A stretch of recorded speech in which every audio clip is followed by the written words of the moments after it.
أعوذ بالله من الشيطان اللعين الرجيم بسم الله الرحمن الرحيم اللهم صل على محمد وآل محمد وعجل فرجهم. There are main four steps to complete an Elisa test.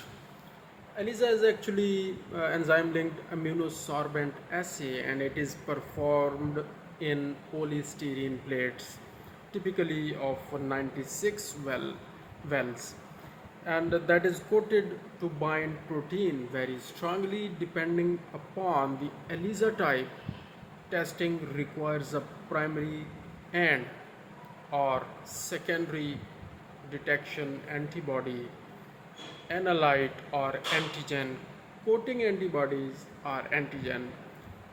ELISA test also requires buffer solution, wash buffer, and substrate or chromogen.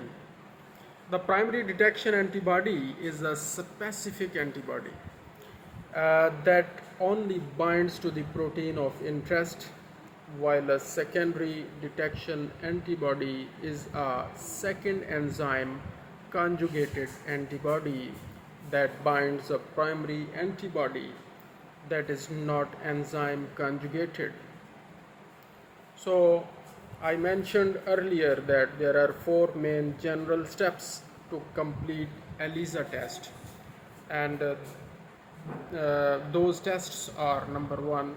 Those steps are actually there are four main steps to complete ELISA test, and those steps are: number one, coating with either antigen or antibody. Number two is blocking, typically with the addition of bovine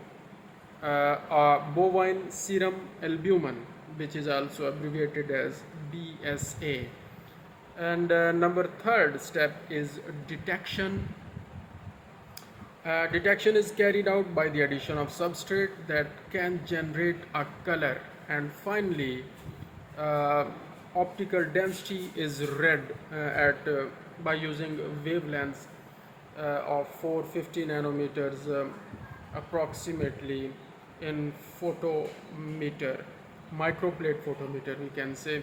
So detection is carried out by the addition of substrate which generates color. There are many substrates available for use in ELISA detection. However, most commonly substrate are chromogen used in ELISA, that is called as horseradish peroxidase and alkaline phosphatase, ALP. Horseradish peroxidase is abbreviated as HRP, and alkaline phosphatase is abbreviated as ALP. The substrate for horseradish peroxidase is actually the hydrogen peroxide, and this hydrogen peroxide results in blue color change. Alkaline phosphatase substrate measures the yellow color of nitrophenol after room temperature incubation period of 15 to 30 minutes, and usually uses p-nitrophenyl phosphatase as its substrate.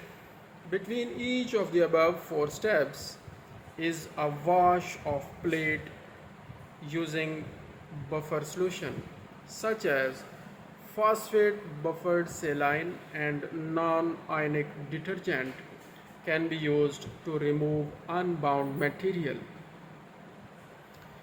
The wells are washed 2 or more times during each wash step, depending upon the specific protocol being followed. In the ELISA protocol, usually a serial dilution of concentrations is placed in the wells of the plate. After the results are measured, a standard curve from the serial dilutions data is plotted with a concentration on the x-axis using a log scale, and absorbance on the y-axis using a linear scale. So These are the four main steps which are present in each Elisa technique. To complete each Elisa technique, these four steps have to be followed. Now we are going to discuss only the names of the major types of Elisa. There are four major types of Elisa test or technique or assay, we can say. Number one is direct Elisa, in which antigen coated plates are available and it is used for the screening of antibody. Number two is indirect ELISA, and in this case antigen coated plate is available, 96 well plate, and it is used for the screening of antigen or antibody, both we can screen out. And number three is sandwich ELISA, and it is actually the antibody coated plate. It is used for the screening of antigen.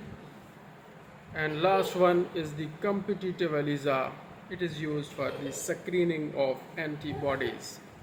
So direct ELISA for screening of antibody, indirect ELISA for both we can use for screening of antigen and antibody.